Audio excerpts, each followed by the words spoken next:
صلو علی الحبیب صلی اللہ تعالی علیہ وآلہ وسلم۔ ناظرین کرام، آج ہمارے ساتھ موجود ہیں مولانا فاروق نقشبندی صاحب۔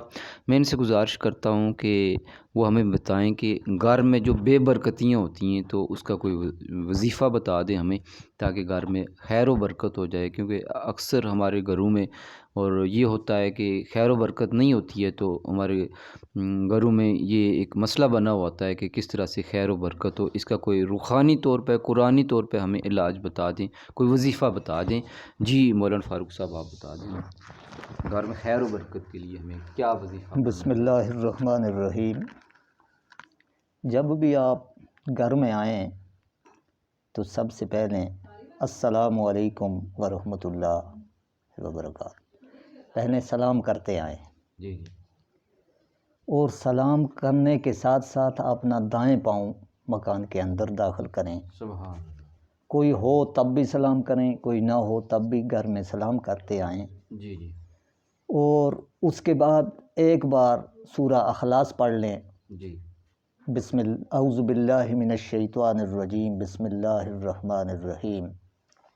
قل هو اللہ احد اللہ الصمد لم یلد ولم یولد ولم یکن لہ کفوا احد۔ اور پھر پڑھ لیں الصلاۃ والسلام علیک یا رسول اللہ وعلی آلک واصحابک یا نور اللہ۔ الصلاۃ والسلام علیک یا رسول اللہ وعلی آلک واصحابک یا حبیب اللہ۔ کوئی درود شریف پڑھ لیں، جو بھی یاد ہو آپ کو، تو گھر میں ایسی برکت ہوگی کہ آپ حیران ہو جائیں گے۔ پھر دوسری ہماری سب سے بڑی نحوست یہ ہے کہ ہم نماز 5 وقتہ کے عادی ہو جائیں۔ بے شک۔ جب نماز 5 وقتہ کے ہم عادی ہو جائیں گے اور اپنے بال بچوں کو بھی نماز کا کہیں گے تو گھر میں انشاءاللہ عز و جل برکت ہو جائے گی۔ اور تیسری بات یہ ہے کہ گھر میں پردہ کریں۔ جی جی ہماری جو مائیں بہنیں ہیں وہ بھی پردہ میں رہیں، جی غیر محرم سے اپنا اجتناب کریں، تو جی پردہ بھی ایک برکت کا باعث بہت باعث ہے۔ اور ساتھ ہی میں یہ کریں کہ نماز کی پابندی اپنے بچوں کو بھی اور نماز کی سختی سے پابندی کرائیں۔ انشاءاللہ۔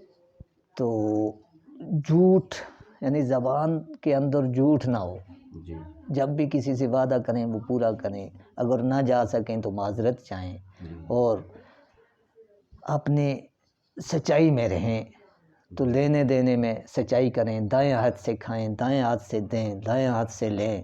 یہ ایسا معاملہ ہے جو ہمارے سنت رسول صلی اللہ علیہ وسلم پر عمل کریں تو انشاءاللہ گھر میں ایسی برکت ہوگی کہ آپ لوگ دیکھیں گے اور حیران ہو جائیں گے کہ یہ ایسی برکت کہاں سے آئی۔ سبحان۔ اور تقوی، جی جی ان اکرمکم عند اللہ اتقاکم، جی تم میں بہترین وہ ہے جو زیادہ اللہ کے نزدیک عزت والا وہ ہے جو تم میں متقی ہے، پرہیزگار ہے۔ سبحان۔ تو تقوی کرنے والوں کے لیے روزی وہاں سے ملتی ہے جہاں انسان کا جی گمان نہیں پہنچتا۔ سبحان۔ تو اللہ تبارک و تعالی غیب سے اس کی مدد فرماتا ہے۔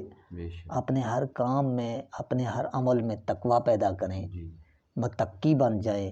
انبیاء علیہ السلام کی سنت ہے کہ وہ حضور صلی اللہ علیہ وسلم پاک کی سنت ہے، اس پہ سختی سے عمل کریں تو انشاءاللہ عمر میں بھی، عمل میں بھی، رزق میں بھی برکت ہوگی۔ پھر برکت آنے کی ایک اور بڑا سبب یہ ہے کہ والدین کی بہت فرمانبردار رہیں۔ سبحان۔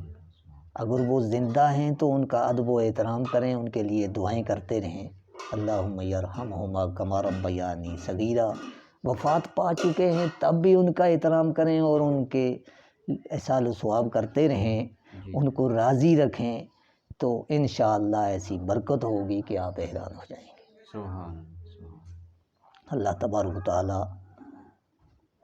ہمیں اور ہم سب کو اس پر عمل کرنے کی توفیق عطا فرمائے۔ آمین۔ جزاکم اللہ خیر۔ ناظرین یہ بتا رہے تھے آپ کو کہ گھر میں برکت جو ہے وہ کس طرح سے آئے گی، تو ناظرین آپ ضرور اس کو سماعت فرمائیں۔ صلو علی الحبیب صلی اللہ تعالی علیہ